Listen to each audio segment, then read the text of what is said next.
AFC অনূর্ধ্ব-20 Asia কাপের বাছাই পর্ব খেলতে আজ রাতে ভিয়েতনাম যাবে বাংলাদেশ দল।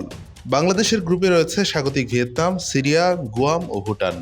বাছাই পর্ব নিয়ে কেমন ছিল দলের প্রস্তুতি তা নিয়ে কথা বলতে গিয়ে ক্ষোভে ফেটে পড়লেন বাংলাদেশের অনূর্ধ্ব-20 ফুটবল কোচ মারুফুল হক। সাফ অনূর্ধ্ব-20 চ্যাম্পিয়ন হয়ে আসার পর খেলোয়াড়দের একসঙ্গে পাননি মারুফ। কয়েকজন গিয়েছিলেন ভুটানের সিনিয়র জাতীয় দলের সঙ্গে। ভুটান থেকে ফিরলেও বসুন্ধরা কিংসও 4 জন খেলোয়াড় ছাড়েনি। বসুন্ধরা কিংস 4 জন খেলোয়াড় না ছাড়ায় ক্ষুব্ধ হয়ে কোচ মারুফও বসুন্ধরার জন্য 2 জন খেলোয়াড়কে বাদ দিয়েছেন। বসুন্ধরা ও মারুফুল হকের এই দ্বন্দ্ব নিয়ে গত কয়েকদিন বেশ উত্তপ্ত বাংলাদেশের ফুটবল। এশিয়া কাপের বাছাই পর্ব সামনে রেখে মারুফ দলকে অনুসরণ করাতে পেরেছেন মাত্র 3 দিনের জন্য।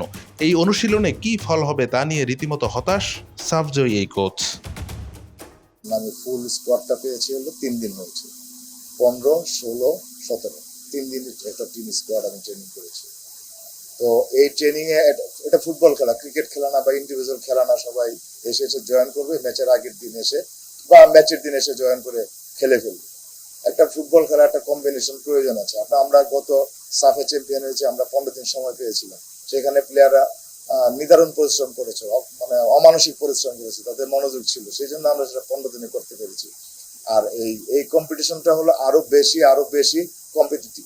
আপনার লেভেলটা দেখতে হবে। আমরা ছিলাম সাফ রিজনে, এখন আমরা এশিয়া লেভেলে যাচ্ছি। সেখানে আমাদের প্রিপারেশন এবং তাদের যতটুকু আমরা সময় দেওয়া দরকার ততটুকু আমরা দেইনি। ক্রিকেট নেপাল থেকে আসার পরে ফুল টিমটা নিয়ে যদি আমি একটা যদি আপনার নিবিড় প্রশিক্ষণ চালাতে পারতাম এবং তাদের কম্বিনেশন আরো বেশি মনোযোগ দিতে পারতাম, তাইলে আমি কথা দিতে পারতাম আজকে এখানে বসে যে বাংলাদেশ ওখান থেকে কোয়ালিফাই করবে।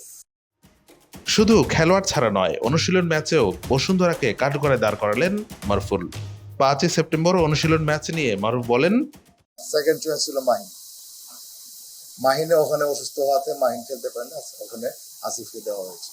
আচ্ছা, লাস্ট পর্যন্ত আসিফ এখন টিমের কি প্লেয়ার এবং আপনার কথা অনুযায়ী আমরা ওর জন্য চ্যাম্পিয়ন হতে পেরেছি। ঠিক আছে, আমি কোচ হিসেবে অবশ্যই স্বীকার করি।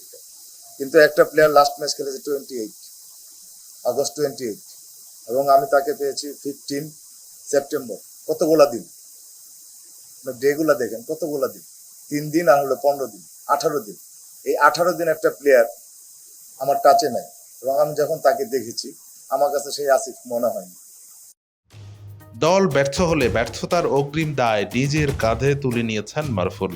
বসুন্ধরা আর কোচের দ্বন্দ্বে রীতিমতো নিশ্চুপ থেকেছে বাংলাদেশ ফুটবল ফেডারেশন।